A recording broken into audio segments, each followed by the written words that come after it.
I just started doing my big rewatch of the entire Cobra Kai series before watching season 6. I have watched season 6 part 1, but not part 2 or part 3. Sometimes life gets in the way, but it is one of my favorite shows of all time. And I was never a huge fan of the original Karate Kid trilogy. I had seen part 1 and 2 mostly because of my mom and also because I was a black belt, am a black belt, and I have been for a very, very long time. Now, I did thoroughly enjoy the movies, don't get me wrong, but it just never piqued my interest in the way that it did to some of the others, perhaps because it wasn't necessarily my generation. But upon watching the first season of Cobra Kai, I got immediately hooked. So, Cobra Kai Season 1 starts off where you probably wouldn't have expected it to, with Johnny Lawrence as the forefront, the main character. Now, this is a huge change of pace from the original Karate Kid trilogy. Not only because Daniel LaRusso was the main character in those 3 films, but also because Johnny Lawrence was only the main antagonist for the first Karate Kid film, albeit the biggest and most successful of the bunch, at least to my knowledge. But still, it is a wild change of pace to make the main antagonist of only one of the 3 original films as the main protagonist of the entire series, at least season 1 especially. What I really did enjoy about this season in particular was the focus on Johnny. Now, when you get further into the series, the focus is spread apart between many of the different characters, as it is still in season 1, but largely focused on Johnny Lawrence nonetheless. And that is my favorite character in the entire series. Johnny is just so funny and such a badass, and that really shines through in this season. The comedy here is peak, and that, for me at least, is what really makes this season stand out above the rest. Now, that's not to say the following seasons don't have their moments and aren't funny along the way, but this season, the comedy is so good. Like when Johnny first opens his dojo, he tries to tell Miguel that asthma isn't a real disease. Or when Hawk/Eli at this time joins Cobra Kai, and Johnny tells him to get off the spectrum. Now, that's a very, very controversial and ballsy line to put into a series like this, especially given the time that it was released, because that was not something that people would have taken kindly to, but it was so fucking funny to me nonetheless. Also, the relationship between Johnny and Miguel is at its peak here, at least in my opinion. And granted, at this point in time, I'm only on season 2 in my rewatch. I have watched all of the seasons a few times, but it's been a while.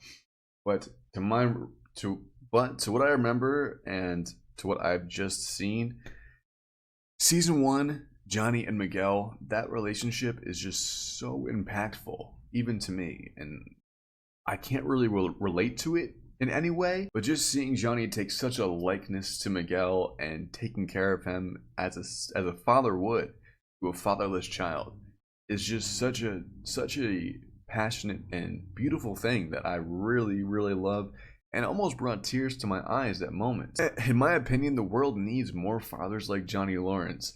Now, that's an extreme example. There are some things that I definitely would not recommend that Johnny says to Miguel or any of his other students, for that matter, but that dynamic is just incredible, and it is what makes Cobra Kai one of my favorite shows of all time. However, season 1 doesn't come without its flaws. Now, the main flaw for me, and this is one that was kind of unavoidable and just, I'm nitpicking a bit here, but one of the main flaws is that the production value, while still pretty good, is not at its peak. It definitely improves drastically around season 3 when Netflix picks it up, but you could certainly tell that they had a budget here. And that especially shined through in the fight sequences. They are fairly good, and there are some really good ones, especially the season finale with Robbie versus Miguel. But there's a lot of fight scenes that you could they just look really fake, especially after watching some of the much better choreographed ones in the later parts of the show. these fight scenes do feel lacking and kind of cringy at some points where you're like, oh, that just looks so fake. Especially coming from someone who has a martial arts background, I just, the show isn't real, obviously, but at the same time, it's like that kick didn't even go anywhere near that person's face, and so on and so forth. But those are things I could definitely get past, and I have, because season one is one of my favorite seasons for that reason, because it is just so funny and corny, but in a way that I fucking love. It just the dynamic between Johnny Lawrence and Daniel LaRusso is just so funny, and seeing Johnny crack all those not jokes. He's serious. He's dead serious. But the way he's stuck in the 80s. See, my father is also stuck in a similar time period, very much so. If you ever met him, you would think he was just stuck in the 70s. And similarly, Johnny Lawrence is stuck in the 80s. He only listens to 80s music. And the moment when Miguel's phone rings and he has the rounds and rounds, what goes around, I think that's the song it was. But anyway, the moment he has that is just so cool to see, a kid enjoying the 80s culture and the 80s music. It almost was heartwarming for me, and I'm not even an 80s kid, but it almost just like made me feel like really, really heartwarmed, and it's a very wholesome relationship. But my point was that Johnny Lawrence and Daniel LaRusso's relationship is also hilarious in the fact that they are stuck in the past as well, and they're stuck in the 80s just because of that one fight. Now, it does become a bit extreme. Like, why are you guys so obsessed over that fight that happened when you were 17, 16 years old? I mean, get over it, dude. Like, especially Johnny. Like, you just think about this every single day of your life. Like, how was it that impactful? Now, when it comes to Kreese, that I can understand. Kreese, in the beginning of Karate Kid 2, chokes out Johnny and damn near kills the kid. Now, that is traumatic, and I can completely understand why that would mess somebody's life up for a good time. Which leads me to not the season finale, but the very, very tail end of the season, where Kreese makes his grand reappearance. Now, the entire season they've been stating that Kreese is dead, Kreese is dead, Kreese is dead. But he's not. He shows up, and the cliffhanger is so good. And that's something I also love and hate about this show, is that every season leaves us with such an intense cliffhanger. At least to what I can remember, except for maybe season 5.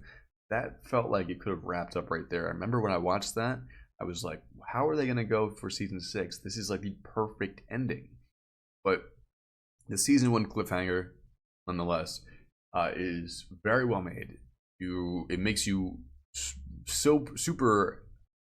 it makes you anticipate season 2's premiere so much more than I would have otherwise, because Kreese coming back is just going to be such a shit show, and it actually wasn't until it was, and we'll get into that in the next season's review. But yeah, you guys know, if you know, you know.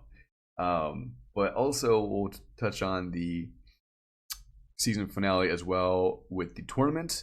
Now, this season feels the most grounded by far above all the others, and the fact that nothing is really that far out of reality. There's a couple parts where you're like, well, the cops should have came for this, or these people should have been knocked out, or something like that. But it is very realistic in terms of where the series goes beyond this point, and it all culminates in the tournament, right? Which is also fairly realistic as well. All the fights seem plausible, except for maybe the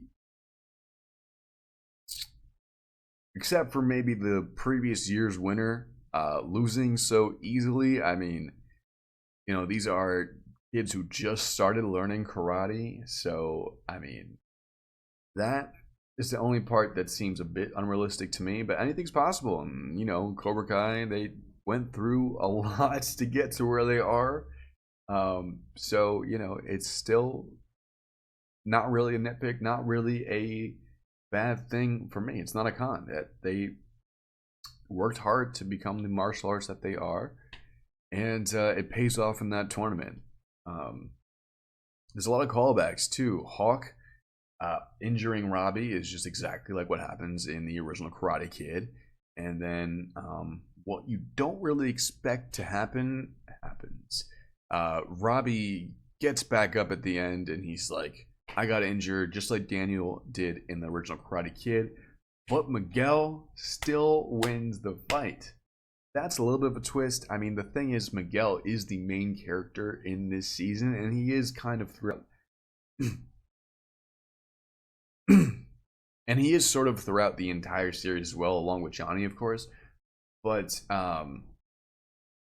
you don't expect Cobra Kai to win, but I guess that's another thing that just keeps the series going and going and going, right? And also, at this point in time, Cobra Kai aren't really the bad guys. They're actually reformed. They are still kind of the antagonists in a way. Because, of course, you know, Daniel LaRusso is the good guy and always will be. But Johnny really isn't a bad guy. Miguel certainly isn't. And at this point, Hawk really, well, at the end of the season, Hawk is. But the rest of Cobra Kai aren't really bad people per se. So you don't really know who to root for at this point. It's very conflicting. You're like, they're both kind of good. They both have their own reasons. They both have their own truths, and they both are right and wrong in their own ways. So, yeah, and also the relationship between Robbie and Daniel, the way that Robbie kind of uses Daniel in the beginning and then actually starts to think of him as a father figure.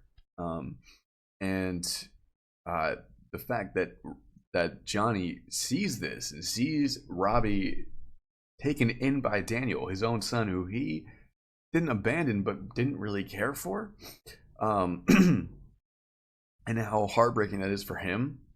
It I can't say it resonates with me because I am not a father, and when I do become one, I want to be a great dad. But the fact is that you know, it's almost hurt me to see that, because I know Johnny is a changed man now, and he wants to be there for Robbie, but it's a little too late.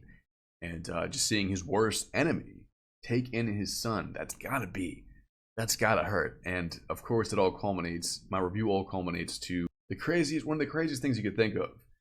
Basically, your stepson, which he's not yet at this point, but more or less, Johnny's right-hand man, Miguel, fighting against his actual son, Robbie. And you just can see the look on Johnny's face, like, who do I root for? I hate this. What do I do? It's you know, I feel for the guy. It makes you feel for Johnny, and he's in such a torn position that he just doesn't know what to do, and he put himself in this position. So yeah, overall, this season is absolutely great. It does, in my opinion, get better and better and better. There are some seasons that I wouldn't say it's linear, like season 1 is the worst and season 5 and 6 are the best. Not at all, actually, because I definitely don't think season 1 is the worst at all.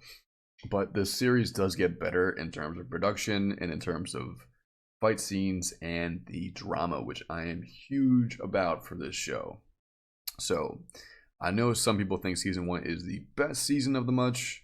I know some people think season 1 is, you know, the 3rd or 4th best, whatever. But let me know your thoughts on season 1 in the comments below.